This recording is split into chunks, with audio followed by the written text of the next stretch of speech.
दोस्तों welcome back to another tech video. और आज हम बात करने वाले हैं टीवी में कनेक्टिविटी पोर्ट्स की। बहुत सारे लोग कंफ्यूज होते हैं टीवी में जो कनेक्टिविटी पोर्ट्स होती है उसमें बहुत सारे लोग कंफ्यूज होते हैं। नमस्कार दोस्तों, मैं हूं सचिन गिल और आप देख रहे हैं सेवन सेंस टेक। तो आइए शुरू करते हैं।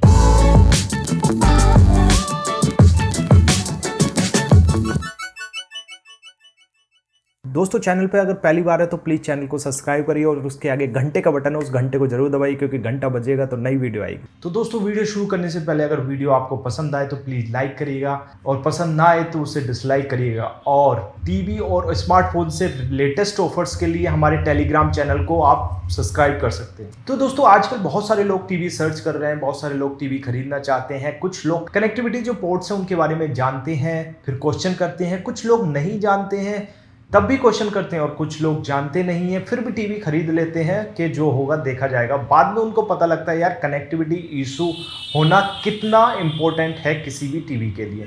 तो दोस्तों सबसे पहले बात करेंगे कनेक्शन जो होती थी, 3 प्लग्स होते थे, अलग अलग 3 वायर होती थी और उसमें रेड, येलो और वाइट होता था। उसमें एक वीडियो का होता था, 2 ऑडियो के होते थे, इनपुट आउटपुट दोनों के लिए। तो बेसिकली चलता था आपका नॉर्मल टीवी में, जो नॉर्मल टीवी सीआरटी टीवी आते थे उनमें ये ऑप्शन होता था। बट उसके बाद एचडी टीवी आ गए। एचडी टीवी में क्या होता, हाई डेफिनेशन पिक्चर्स होती थी। तो उसके बाद आया एचडीएमआई। जो एचडी कंटेंट चलता है तो उसमें क्या है, जो ट्रांसफर करते हैं आप चीज़ें, चाहे ऑडियो ट्रांसफर करना हो या कुछ करना हो, तो उसमें एक केबल जो होता है फास्टर कनेक्शन के साथ, यानी कि जो डाटा ट्रांसफ़र फास्टर तरीके से कर सके, तो इसलिए एचडीएमआई आया। एचडीएमआई में जो डाटा ट्रांसफ़र रेट होता है वो फास्टर तरीके से होता है, इसलिए एचडीएमआई आया।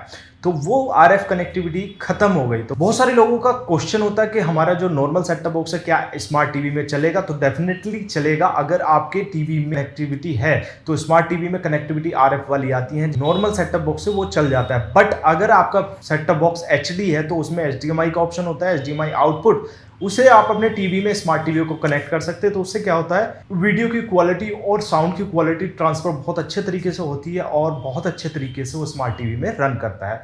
तो अगर आपके पास स्मार्ट टीवी है तो सेटअप बॉक्स लेंगे तो उसमें एचडी चैनल से लेंगे और साथ में उसमें एचडीएमआई आप कनेक्ट करेंगे तो उसकी जो क्वालिटी होगी, पिक्चर की क्वालिटी जबरदस्त आएगी आरएफ वाले में भी। बट वो इतनी अच्छी साउंड, इतनी अच्छी क्वालिटी नहीं मिलेगी जो एचडीएमआई में मिलेगी। अब दोस्तों एचडीएमआई भी 2 तरीके की होती है। पहले एचडीएमआई एआरसी होता है, यानी कि ऑडियो रिटर्न चैनल, जिसका एआरसी का मतलब ऑडियो रिटर्न चैनल की। एक होती है HDMI CEC। तो पहले ARC की बात करते हैं। तो दोस्तों ARC, तो दोस्तों पहले जब आप साउंड बार या होम थिएटर सिस्टम लेते थे तो टीवी में जो है अलग से साउंड बार या होम थिएटर सिस्टम को टीवी में अलग से वायर से कनेक्ट करना पड़ता था। सारी चीजें तब चलती थी, यानी कि वीडियो वाला अलग से करना है और ऑडियो वाला अलग से करना, तो अलग अलग वायर होते थे। तो फिर आया HDMI ARC, यानी कि ऑडियो रिटर्न चैनल, यानी कि जिसमें कि आप वीडियो तो भेज ही सकते हैं, साथ ही साथ ऑडियो रिटर्न भी आता है, यानी कि आप वीडियो जा भी सकती है और ऑडियो आ भी सकती है, यानी कि 2 वे जो है HDMI पोर्ट हो जाती है। तो इसलिए ARC आया।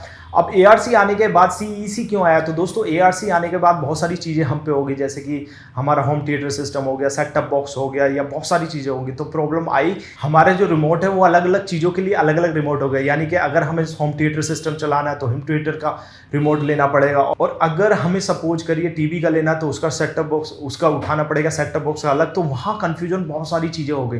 तो फिर आया CEC, यानी कि जो एक दूसरे डिवाइस के साथ कनेक्ट करते हैं, आपस में कनेक्ट करते हैं, यानी कि एक दूसरे के डिवाइस में अगर रिमोट है, वो वाला रिमोट है, तो टीवी वाले रिमोट पूरी तरीके से आप फंक्शनैलिटी नहीं चलेगी, बट कुछ फंक्शनैलिटी आप ऑडियो सिस्टम, यानी कि सब वूफर, होम थिएटर सिस्टम, जैसे वॉल्यूम अप करना है, पावर डाउन करना है, पावर वो करना है, तो ये सारी चीज़ें हो जाएंगी। यानी कि टीवी वाले रिमोट को जब जैसे ही आप बंद करोगे तो आपके सारी चीज़ें बंद हो जाएंगी। जैसे सेटअप बॉक्स, तो सेटअप बॉक्स को भी टीवी वाले से कनेक्ट कर सकते हैं, टीवी वाले से चला सकते हैं, या आपके होम थिएटर वाले रिमोट से चला सकते हैं। तो CEC होना बहुत ज़रूरी है आजकल। उससे क्या होता है, रिमोट का जो कन्फ्यूजन है वो खत्म हो जाता है, एक दूसरे से हर डिवाइस कनेक्ट होता रहता है, तो इंटेलिजेंट तरीके से कनेक्ट होता रहता है। बहुत सारी कंपनियों ने CEC, HDMI CEC को अलग से ही अपना एक रीब्रांड कर दिया। तो कौन कौन सी कंपनी ने क्या नाम दिया मैं आपको लिस्ट दे देता हूं। तो ये सारी चीजें प्रॉब्लम खत्म करने को CEC, बट CEC में कुछ डिसएडवांटेज भी हैं। जैसे कि सपोज करिए आप चाहते हैं यार मेरा होम थिएटर सिस्टम चलता रहे और मैं टीवी और सेटअप बॉक्स बंद कर दूं,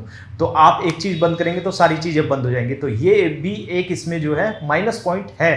तो हो सकता है आने वाले टाइम में कुछ ना कुछ एक्स्ट्रा फीचर्स ऐड ऑन हो जाए और ये सारी चीज़ें हो जाए।